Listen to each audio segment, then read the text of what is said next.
Welcome to Learning with Professor Patchy. The lesson is linguistics, and today we will be talking about the meaning of the word arbitrary. Here we have the definition.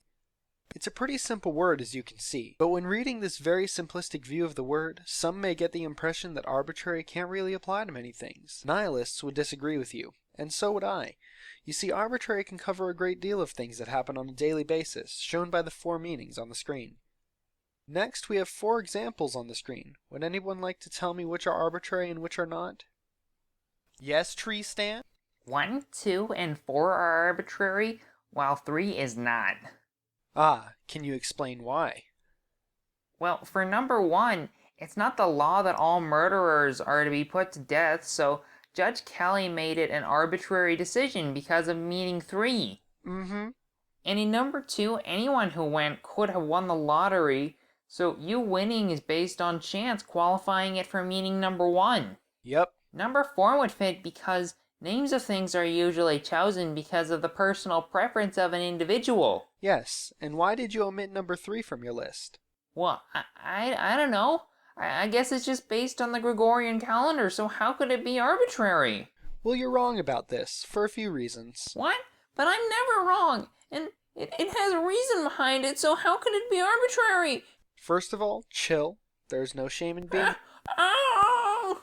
Jimmy, I do believe we need to desalinate our friend here, so could you restrain him, please? Yes, sir. No!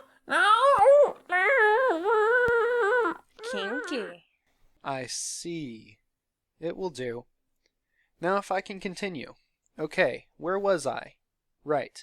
You see, the first level you're wrong on is that the Gregorian calendar has a basis for the first day. But it was just the personal preference of Julius Caesar who decreed that it would be that day because he believed this was the day that Jesus was circumcised. But because this reasoning has no bearing on when the year should begin other than symbolic bullshit, it could have just as easily been any other day, and for almost a millennium it wasn't. Because in the year 567, some Christian zealots decided that the celebrations accompanied by the new year were too pagan, and decided that the first day would be, what else, but Jesus' birthday. Not to mention the plethora of other cultures that currently celebrate a different day as the first one. As you can see, our current celebration of January as the first day is as arbitrary as it can get. It qualifies for meanings 1 and 2. Meaning 1 because if almost any other culture had been more successful than ours, we would be celebrating a different day. And meaning 2 because our culture's decision of what day it would be on was based on the whim of some ancient dictator. Jimmy, what the hell are you doing? Sorry, sir, I get a little passionate about bondage. Get away from him, you little freak! As a final note, I just want to remind you all that the Earth's orbit around the Sun is an ellipse, so it doesn't have an actual beginning or end, meaning that at a cosmic scale, the day we designate as the first one is completely arbitrary. What I mean is that the spot we designate on this circle could have easily been here, or here, or here. So our choosing of this one is as arbitrary as it gets.